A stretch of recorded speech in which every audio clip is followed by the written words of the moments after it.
अस्सलाम वालेकुम नाज़रीन, मेरा नाम है समर निज़ाम और आप लोग देख रहे हैं मेरा यूट्यूब चैनल। शुक्रिया आप लोगों ने टाइम निकाला मेरी ये वीडियो देखने के लिए।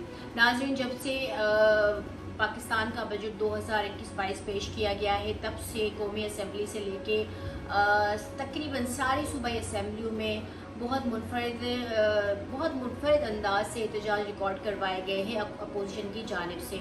आज तो सिंध असम्बली की बात करें, वहाँ पे तो अपोजिशन की जानिब से चारपाई और कफन लाया गया असम्बली में, और असम्बली फ्लोर पे वो बहुत शोर शराबा भी कर रहे थे, जिसपे स्पीकर सिंध असम्बली आगा सिराज दुरानी उनको बार बार कह रहे थे कि ये आप गलत कर रहे हो, ये इस फ्लोर की तौहीन है, ये असम्बली की, इस ऐवान की तौहीन है, आप ऐसी हरकतें ना करें। पर अपोजिशन पीटीआई जो यहाँ पे सिंध में अपोजिशन की अहमियत रखती है, तो वो बिल्कुल भी उनके अराकीन नहीं सुन रहे थे, और वो वहाँ पे चारपाई भी उसको सेट करना चाह रहे थे शायद, जैसे बाहर उनके बैनर्स लगे हुए थे पीटीआई की जानिब से, अपोजिशन सिंध असम्बली की जानिब से, कि जमहूरियत का जनाजा, वो वहाँ पे जनाजा कुछ ऐसा सेटअप बनाना चाह रहे थे, जिसपे स्पीकर की हम बात करें आगा सिराज दुरानी ने, उन्होंने फिर सिक्योरिटी एहलकार जो वहाँ पे ऐवान में तैनात होते हैं उनको बोलकर उनको बाहर निकलवा दिया। और उन्होंने, स्पीकर ने ये भी बोला, वो बार बार उनको वार्न कर रहे थे कि ऐसी हरकतें ना करें, वरना आप लोगों के खिलाफ कानूनी कार्रवाई होगी,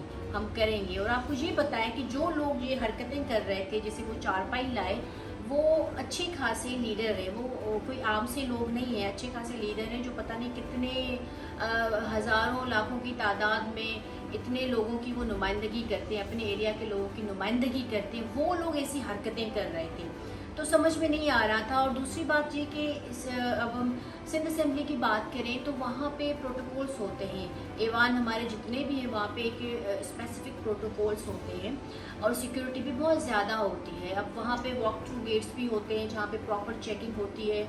तो ये चारपाई, एक तो इतना बड़ा इनका जो गेट है सिंध असम्बली का, उसके बाद भी बहुत बड़ा डिस्टेंस होता है, देन आप जाते हो असम्बली की जाने, उसमें बहुत बड़ा गैप आता है ना, तो आप ये चारपाई कैसे वहाँ ले गए, कैसे ईमान तक ये चारपाई पहुँच गई, ये भी कुछ समझ से बाहर है। वॉक थ्रू गेट्स लगे हुए होते हैं, वॉक थ्रू गेट पे इनको किसी ने भी नहीं रोका।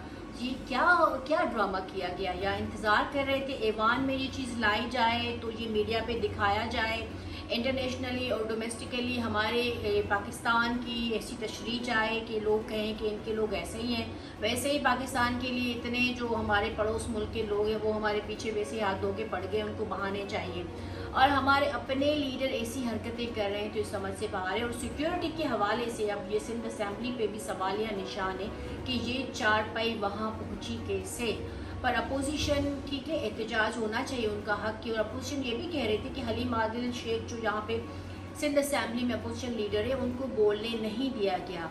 अब ठीक है, अपोजिशन के अपने खदशात है, उनका राइट है, वो एहतजाज कर सकते हैं, पर इस टाइप के एहतजाज के आप चारपाई ऐवान पे ले आओ, और चारपाई की वजह से आपको स्पीकर बार बार कह रहा है कि ये ऐवान की आप लोग तौहीन कर रहे हो, ऐसा ना करो।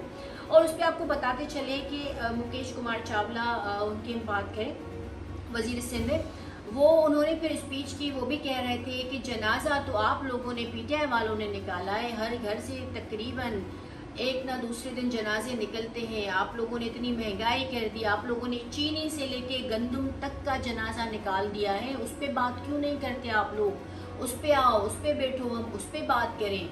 ये क्या ड्रामा किया हुआ है यहाँ पे, मतलब आपस में जो इनका होता है, हुकूमत, मौजूदा हुकूमत और अपोजिशन की जानिब से जो मसले होते हैं वो चल रहे थे, पर सिंध हुकूमत को बहुत टारगेट किया जा रहा है। आपको बताएं कि चले पीटीआई तो सिंध हुकूमत को टारगेट में कर चुकी है, ला चुकी है, पर एमक्यूएम भी फुली प्रिपेयर है, वो 3 जुलाई को एहतजाजी रैली निकालने जा रही है सिंध हुकूमत के खिलाफ।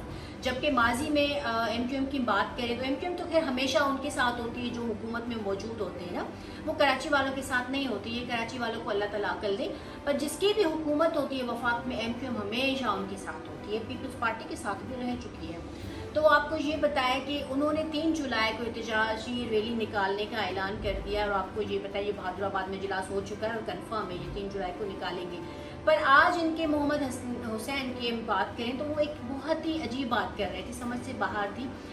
जैसे अपोजिशन, हम हलीम आदिल शेख की बात करें, फिरदौस शमीम साहब, वो तो ज़ाहिर उनका राइट था, उन्होंने बाहर प्रेस के साथ बातें की कि ये जमहूरियत को आगे नहीं बढ़ने दे रहे, जमहूरियत का जनाजा निकाला है सिंध हुकूमत में। उसके बाद एमक्यूएम वाले पाकिस्तान वाले भी बोलना शुरू हो गए कि हम 3 जुलाई को एहतजाजी रैली निकालेंगे, क्योंकि ये जो सिंध हुकूमत है ये शहर कायद को मकबूजा कराची बनाना चाह रही है।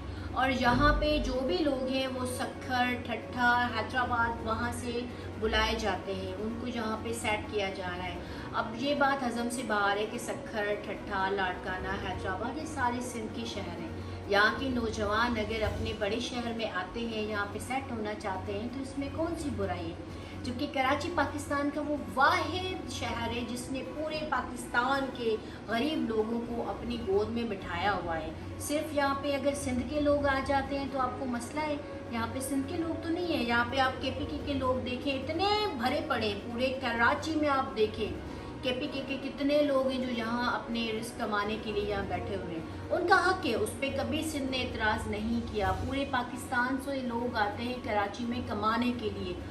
हम अब अगर बात करें तो सिंध की जानिब से कभी किसी ने इस बात पे एतराज़ नहीं किया। तो ये MQM पाकिस्तान वाले क्या करना चाह रहे हैं? ये कौन से फसाद क्रिएट करना चाह रहे हैं? इनको सिंधी लोगों से क्या इशू है, क्या प्रॉब्लम है कि उनको ये प्रॉब्लम हो रही है कि सक्खर से, ठट्ठा से लोग यहाँ आ रहे हैं? तो क्या वो क्यों नहीं आ सकते? ये सिंध का बड़ा शहर है, यहाँ वो लोग क्यों नहीं आ सकते? जब यहाँ सिंध में पूरे पाकिस्तान के लोग आके रह सकते हैं, रिस्क की कोशिश कर सकते हैं, कमा सकते हैं, तो हमारे सिंध के अपने नौजवान क्यों नहीं आ सकते यहाँ पे? ये MQM किस हिसाब से ड्रामा क्रिएट करना चाह रही है? क्योंकि अल्लाह रखे, अल्लाह हमारी आवाम को अकल दे, शऊर दे, क्योंकि मुहाजिर, सिंधी, इनमें कोई फ़र्क नहीं है, सारे आपस में प्यार से रहते हैं, कोई डिफरेंस नहीं है। ये जो हमारे हुक्मरान हैं, स्पेशली MQM की बात करेंगे तो इनके जो मुहाजिरों को ये कहते हैं ना, हम उनकी नुमाइंदगी करते हैं, तो ये मुहाजिर भाई बहनों को भी समझना चाहिए कि जिसकी भी हुकूमत वफाक में होती है, अभी पीपल्स पार्टी इनको दुश्मन लग रही है ना,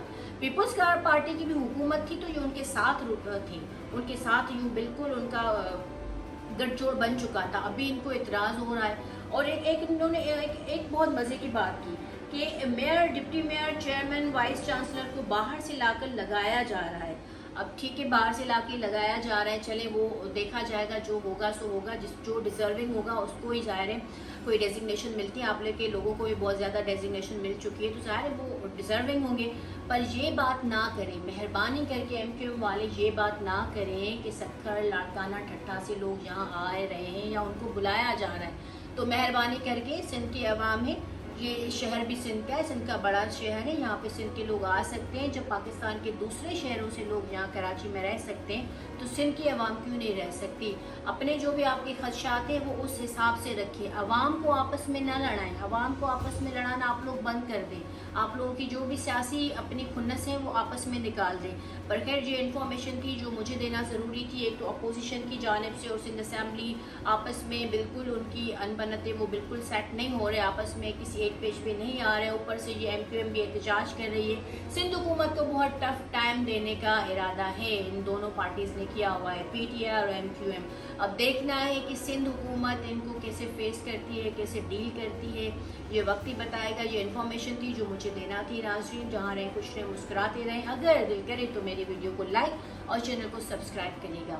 मुझे दे इजाज़त। अल्लाह।